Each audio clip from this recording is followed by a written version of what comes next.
Assalamualaikum warahmatullahi wabarakatuh. Perkembangan Islam di Afrika.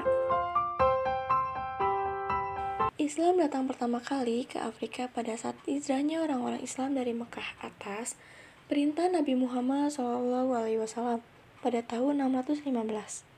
Setelah Islam masuk ke Afrika, tepatnya di Ethiopia, ajaran Islam menyebar di benua ini pada masa Khulafaur Rasyidin. Proses penyebaran Islam di Afrika kala itu terjadi di Cyrenaica, sebelah timur Libya, dan dilakukan oleh Panglima Militer Khulafaur Rasyidin, Ahmad bin Ash, pada 642 atau pada masa pemerintahan Khalifah Umar bin Khattab 433 sampai 644.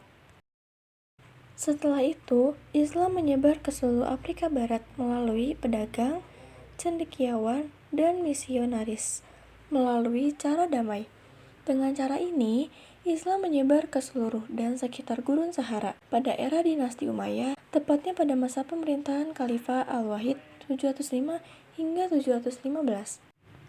Islam menyebar hingga ke wilayah Maghribi Maroko.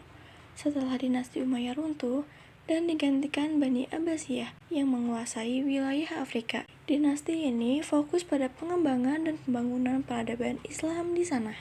Islam di Afrika. Setelah Islam masuk dan berkembang di wilayah Afrika, para penguasa Muslim di sana menjadikan bahasa Arab sebagai bahasa resmi. Bahasa Arab dijadikan sebagai bahasa antar suku dan bangsa, serta sebagai bahasa pengantar dalam sekolah. Pengguna bahasa Arab sebagai bahasa resmi di Afrika merupakan dasar dari perkembangan Islam di sana. Sejak saat itu, jihad Islam tidak lagi menggunakan senjata, melainkan menggunakan bahasa dan ilmu pengetahuan.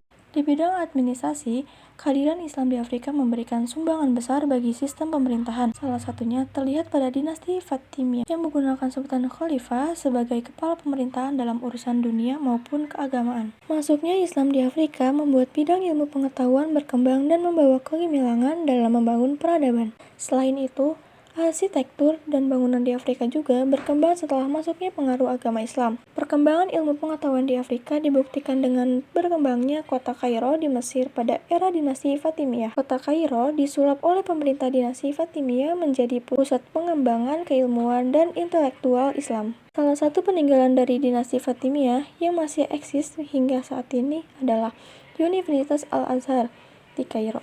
Dinasti Fatimiyah yang memerintah di Mesir antara 909 hingga 1171